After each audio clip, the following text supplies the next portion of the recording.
Question common पूछते हैं वो सैलरी कितनी रहेगी ग्रुप डी की, ये पूछ रहे हैं लोग।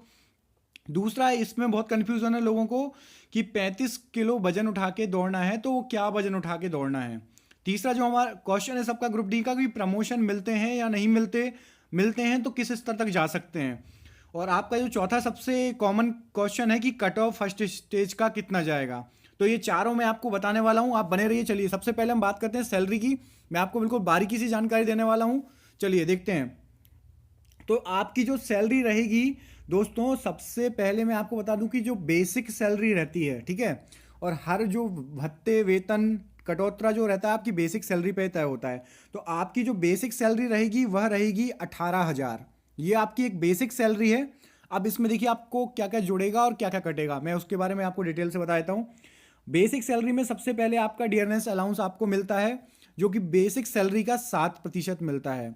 तो आपका जो 18,000 है उसका जो 1260 रुपये 7% हो रहा है, तो आपको ये जुड़ेगा बार आपके 18,000 में। उसके बाद आपको मिलता है टीपी, ट्रांसपोर्ट अलाउंस मिलता है, जो कि 900 रुपये आपका फिक्स है। तो 900 प्लस 900 का 60%, ये आपको टीपी मिलता है।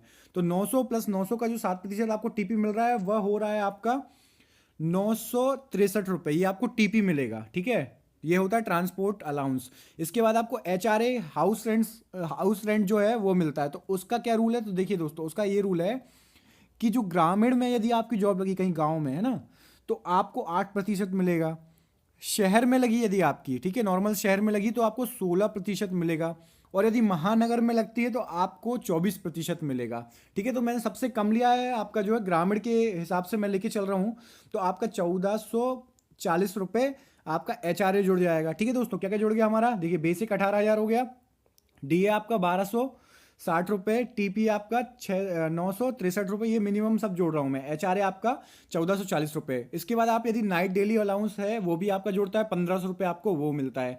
अच्छा, एक ग्रुप डी वालों के लिए स्पेशली बहुत अच्छी खबर है, जो 7th पे कमीशन ने स्पेशली ग्रुप डी वालों को ओनली जो है रिस्क अलाउंस देना स्टार्ट किया, क्योंकि हमारी जो ग्रुप डी की जॉब है वो बहुत रिस्की होती है। तो 2700 रुपये आपको पर मंथ आपको वो भी मिलेगा, ठीक है दोस्तों। उसके बाद एनएचए आपको मिलता है, जो नेशनल हॉलीडेज रहते हैं उस पर यदि आप काम करते हैं तो आपको 437 रुपये वो मिलता है। तो आप लोगों की जो टोटल ग्रॉस सैलरी हो रही है ना, ग्रॉस सैलरी हो रही है, मतलब सबसे बड़ी हुई सैलरी जो टोटल सैलरी होती है, इसमें मैंने अभी कटौती नहीं जोड़ी है, अभी मैं आपको वही बताऊंगा। तो आपकी ग्रॉस सैलरी हो रही है 26,200 रुपये, ये आपकी ग्रॉस सैलरी हो रही है, ठीक है दोस्तों। इसके बाद आपका जो कटता है, एनपीएस नेशनल पेंशन स्कीम कटती है, जीआईसी कटती है, केकेसी कटती है, करीब 2,000 रुपये आपके टोटल डिडक्शन होता है 26,200 में। तो आपकी जो सैलरी इन हैंड आपको पेमेंट मिलेगी दोस्तों, वो मिलेगी 24,200। ये मिनिमम सैलरी आपको मैं बता रहा हूँ, इससे कम किसी को भी नहीं मिलेगी। ये आपकी इन हैंड सैलरी होती है दोस्तों 24,200। 7th पे के बाद की बात हो रही है दोस्तों, ठीक है। 7th पे के पहले थोड़ा कम मिलती थी, तो यदि किसी को पुरानी सैलरी पता हो तो वो ये मत सोचे कि कम मिलती है। अभी की सैलरी आपको 24,200 रुपये इन हैंड मिलेगी। ये अब मैंने आपका सॉल्व आउट कर दिया सैलरी का इशू, है ना दोस्तों। अब सेकंड इशू पे बढ़ते हैं। सेकंड आप लोगों का क्वेश्चन रहता है कि 35 किलो वजन उठा के क्या उठा के दौड़ना है। तो आपको मैं बताना चाहूंगा दोस्तों कि 35 किलो की रेत की बोरी उठा के दौड़नी पड़ेगी आपको। 35 किलो की रेत की बोरी उठा के दौड़नी पड़ेगी। मैं आपको बता भी देता हूं, देखिए ये मैंने आपको ड्राइंग डायग्राम में दिखाया है। ये देखिए रेत की बोरी रखी है, लोग खड़े हैं ना, इस बोरी को आपको कंधे पर उठाना इस तरीके से। ये देखिए कंधे पर उठाना है आपको, ये कंधे पर उठा के सबको यहाँ पर खड़े हुए हैं, ऐसे बोरी आपको लेके दौड़ना पड़ेगा। तो ये भी आपका प्रॉब्लम सॉल्व आउट हो गया।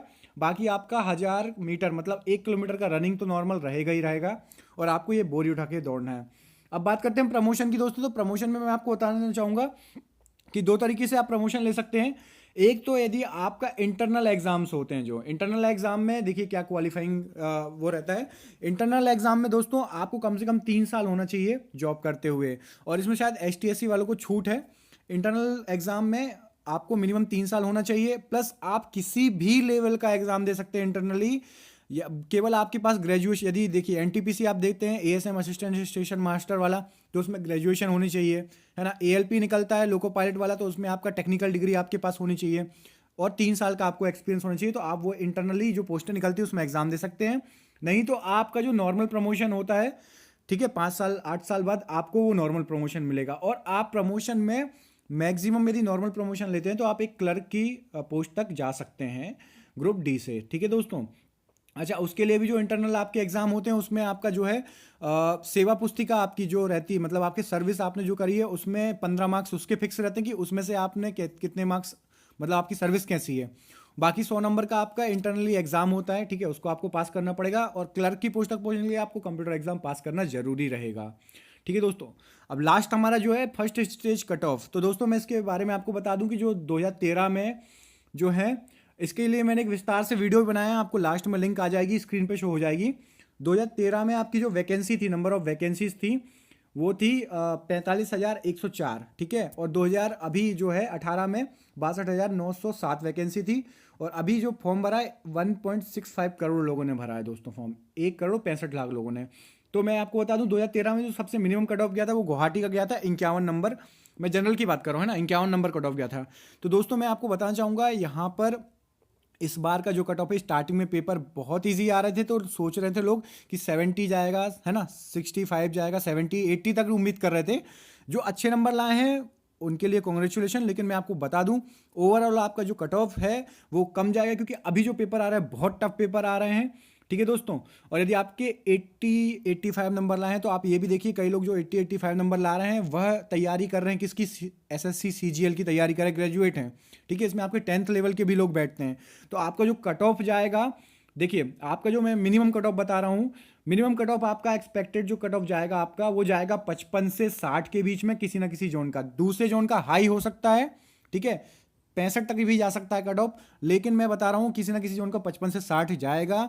जिनके नंबर अच्छे आए हैं वो परेशान ना हो, क्योंकि मैं बताना चाहूँगा आप लोगों की जो क्वालिफिकेशन आप तैयारी कर रहे हैं, अच्छी तैयारी कर रहे हैं, क्योंकि इसमें 10th लेवल के भी हैं। तो सबको ऑल द बेस्ट, आप लोग लगे रहिए, तैयारी करते रहिए फिजिकल की। जिनके नंबर 55 से ऊपर आए वो बिल्कुल फिजिकल में लग जाएं, क्योंकि फिजिकल में आपको 1 से 2 महीने लगेंगे जो है निकालने के लिए, ठीक है दोस्तों। तो चलिए मिलते हैं अगले वीडियो के साथ, धन्यवाद।